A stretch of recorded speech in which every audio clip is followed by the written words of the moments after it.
இந்த வருஷம் நம்ம இலை பச்சையா இருக்கும். மரத்துக்கு இலை ஆரோக்கியத்தை போல. ஒரு மரம் ஆரோக்கியமா இருக்குதா இல்லைன்னு எப்படி தெரிஞ்சுக்கிறது? நம்ம ஆரோக்கியமான மரத்துடைய இலைகள் பச்சை பசேர்னு இருக்கும். ஆனா செத்துட்டு இருக்கிற மரம் இலைங்கெல்லாம் கொட்டி போய் காஞ்சு போய் இருக்கிறத நம்ம பார்த்துருவோம்.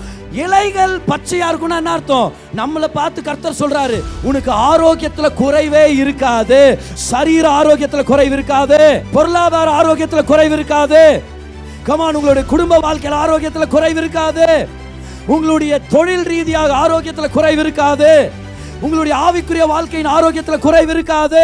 Divine health is flowing our way in Jesus name. Hallelujah. இந்த வருஷம் முழுவதும் ஆரோக்கியத்தில் குறைவு இருக்காது. ஏன் நம்மெல்லாம் யாரு?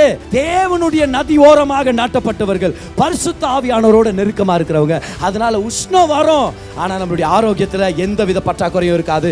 கர்த்தர் நம்மளை ஆரோக்கியமா பாதுகாக்க வல்லவரா இருக்கிறார்.